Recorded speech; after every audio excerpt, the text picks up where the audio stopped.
A+ ലേക്കുള്ള വഴി ഇനി തനിയെ തുറക്കാം. Subscribe to the Enclaps channel. Ring the bell button and open success. It's that easy. नमस्ते बच्चों, कैसे हैं आप सब? अच्छे हैं? पिछली कक्षा में आपने क्या क्या पढ़ा था? याद है? हाँ, आई एम कलाम के बहाने नामक एक फिल्मी लेख पढ़ा था और सबसे बड़ा शोमैन चार्ली चैपलिन की जीवनी पढ़ी थी, है ना?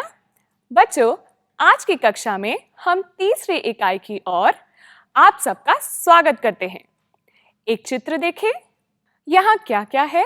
हाँ, यहाँ कई सारे जीव जंतु हैं, जैसे तोता, सांप, मछली और कई सारे फल भी हैं और पेड़ भी हैं। ये सब एक साथ हैं। इसका मतलब है ये एक दूसरे का सहारा है। जैसे पेड़ से हम सभी फल खाते हैं, पर पेड़ खुद फल नहीं खाता, उसी तरह सभी जीव जंतु एक दूसरे पर निर्भर हैं। इसीलिए कहा गया है, हर एक सभी के लिए, सब हर एक के लिए। सुने प्रकृति की पुकार।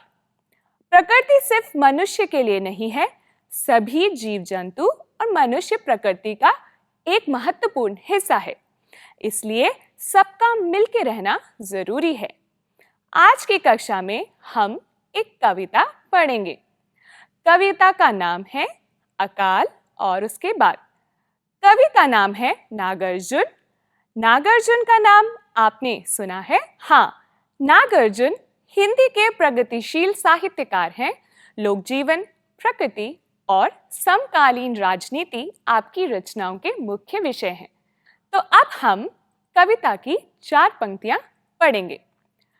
कई दिनों तक चूल्हा रोया, चक्की रही उदास, कई दिनों तक कानी कुतिया सोई उनके पास, कई दिनों तक लगी भीत पर छिपकलियों की गश्त, कई दिनों तक चूहों की भी हालत रही शिकस्त। कविता में किस हालत का वर्णन है? क्या आप लोग बता सकते हैं? बिल्कुल सही, अकाल की हालत का वर्णन है। अकाल माने क्या है बच्चों?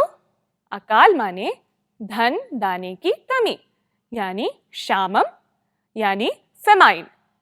अब एक चित्र देखें। चित्र में कौन कौन से जीव जंतु हैं? हाँ, चूहा, कुतिया, छिपकली, है ना? चित्र को देखकर कुतिया की हालत कैसी मालूम पड़ती है? बहुत बुरी। उसकी हालत बहुत बुरी है और हड्डियां भी उभर आई है। पहले पंक्ति में कवि ने अकाल का वर्णन किया है। वर्णन कैसे किया है? उन्होंने कहा है, कई दिनों तक, यानी बहुत दिनों से चूल्हा रोया है और चक्की उदास है। अकाल के कारण घर में दाना नहीं था, इसलिए खाना पकाने कोई चूल्हा नहीं जलाता था। बच्चों, कवि कहते हैं चक्की रही उदास। इसका मतलब है चक्की जो दाना पीसने का काम करती थी, अकाल के कारण घर में दाना ना होने से दाना पीसने कोई चक्की के पास नहीं आता और इसीलिए अपनी निर्जीव हालत पर चक्की उदास है। यहाँ पर कवि ने कुतिया को काणी कुतिया कहा है। काणी माने क्या है? काणी माने जिसकी एक आंख ना हो। काणी कुतिया उदास होकर चूल्हा और चक्की के पास आई थी, क्योंकि उसे खाने के लिए कुछ मिलने की प्रतीक्षा ना थी। बच्चों, कवि ने यहाँ कुतिया का प्रयोग क्यों किया होगा? ठीक तरह से जीने के लिए दोनों आंखें चाहिए, लेकिन अकाल की इस बुरी हालत में एक आंख वाले कुत्ते की हालत कैसी होगी? इस और विचार करने के लिए ऐसा प्रयोग किया गया है। बच्चों, कवि ने छिपकलियों का भी वर्णन किया है। कवि कहते हैं कि छिपकलियां भीत पर या दीवार पर घूमती रहती हैं। कवि ने ऐसा इसलिए कहा क्योंकि अकाल के कारण घर की हालत इतनी बुरी थी कि किसी के लिए भी खाना नहीं था। इसीलिए भूख से परेशान होकर छिपकलियां दीवार पर इधर उधर चलती थी। अकाल में चूहों को भोजन ना मिलने के कारण उनकी हालत बहुत दयनीय थी। अकाल की भिन्नता का वर्णन करने के लिए कवि ने प्राणियों की हालत का वर्णन और निर्जीव वस्तुओं का भी सहारा लिया है। कविता की शुरुआती 4 पंक्तियां कई दिनों तक का प्रयोग बार बार किया है। तो बताएं, चूल्हा का रोना और चक्की का उदास होना, इसका मतलब क्या है? अकाल के कारण घर में दाना नहीं था, इसलिए खाना पकाने कोई चूल्हा नहीं जलाता था और दाना पीसने कोई चक्की के पास नहीं आता। इसलिए दोनों निर्जीव और निष्क्रिय हालत पर दुखी रहे। बच्चों, कवि ने अकाल का चित्रण किस प्रकार किया है, ये देखने के लिए हम एक पदसूर्य देखें। यहाँ क्या क्या लिखा है?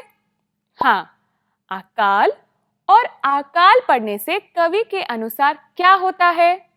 बिल्कुल सही, चूल्हा रोने लगता है और चक्की उदास है। बाकी की पदसूर्य की पूर्ति आप लोग स्वयं करें। बच्चों, आप ये बताएं, अकाल के कारण क्या क्या हो सकते हैं? अकाल युद्ध के कारण हो सकता है, महामारियों के कारण, बाढ़ के कारण, सांप्रदायिक दंगों के, विश्व युद्ध के कारण हो सकता है। इन्हीं परिस्थितियों के कारण देश में दाने की कमी होती है, इसलिए देश अकाल का शिकार बनता है। कविता की पहली 4 पंक्तियां आप लोगों को समझ आई। कविता की शेष पंक्तियां हम അഗ്ലി കക്ഷാമേ ചർച്ച കरेंगे। 3 ലക്ഷത്തിലേറെ വരുന്ന ചോദ്യോത്തരങ്ങൾ ഏറ്റവും കുറഞ്ഞ ചിലവിൽ സ്വന്തമാക്കുവാൻ ഉടൻ തന്നെ ഡൗൺലോഡ് ചെയ്യൂ എൻക്ലാബ്സ് ദ ലേണിംഗ് ആപ്പ്.